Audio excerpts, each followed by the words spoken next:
যুদ্ধবিরতির ঘোষণার 2 দিন পরও অচলাবস্থা কাটেনি হরমুজ প্রণালীতে। কৌশলগতভাবে গুরুত্বপূর্ণ অঞ্চলটিতে জাহাজ চলাচলে এখনও কড়াকড়ি আরোপ করে রেখেছে ইরান। আন্তর্জাতিক বিভিন্ন গণমাধ্যম বলছে প্রণালীতে আটকে রয়েছে প্রায় 800 জাহাজ, যেগুলোর মধ্যে 300-রও বেশি তেলবাহী ট্যাঙ্কার। এ পরিস্থিতিতে চলমান সংকট সামাল দিতে একটি আন্তর্জাতিক জোট গঠনের পরামর্শ দিচ্ছেন বিশ্লেষকরা। ইউরোপ, এশিয়া, আমেরিকা যেখানে যাই, বিশ্বের 145টি দেশে আজ ফ্রুটো পাই।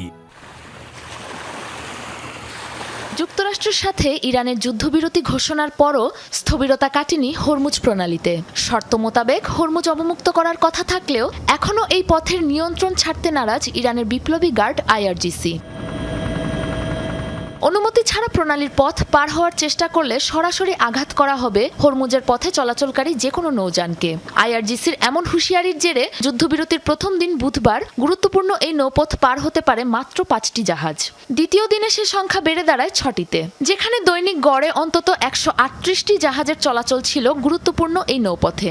আন্তর্জাতিক বিভিন্ন গণমাধ্যমের তথ্য অনুযায়ী হরমুজে আটকে থাকা জাহাজের সংখ্যা প্রায় 800-র কাছাকাছি, যার মাঝে 300-রই বেশি তেলবাহী ট্যাঙ্কার।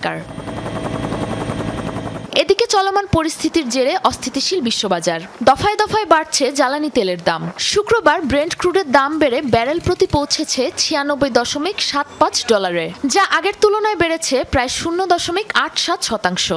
একই সঙ্গে WTI ক্রুড তেলের দামও 1% বেশি বৃদ্ধি পেয়েছে।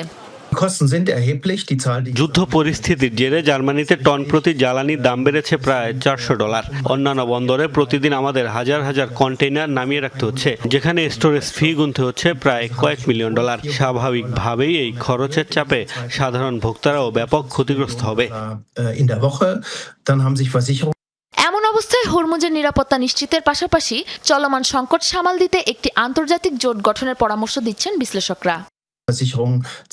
পথটির নিরাপত্তা নিশ্চিত এই মুহূর্তে প্রধান শর্ত। উপসাগরীয় অঞ্চলে আটকে থাকা প্রায় হাজারের কাছাকাছি জাহাজকে সময়মতো বের করে আনা সম্ভব কিনা সেটি এখনো অনিশ্চিত। এই অবস্থা সমাধানে একটি আন্তর্জাতিক জোট গঠন করা জরুরি। এটি কোনো দেশের একক নয়, বরং বিশ্ব বাণিজ্যের বৃহত্তর স্বার্থ হয়ে দাঁড়িয়েছে, যার দায়িত্ব নিতে হবে কার্যকরী একটি জোটকে।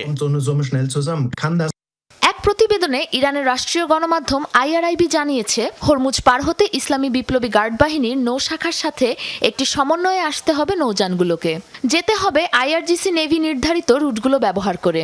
এদিকে এখন থেকে নতুন এক নেতৃত্বের হাতে থাকবে হরমুজের নিয়ন্ত্রণ। লিখিত এক বিবৃতিতে এমন হুঁশিয়ারি দিয়েছেন ইরানের নতুন সর্বোচ্চ নেতা মুজতবা খামেনি। সাবরিনা নুসরাত, যমুনা নিউজ।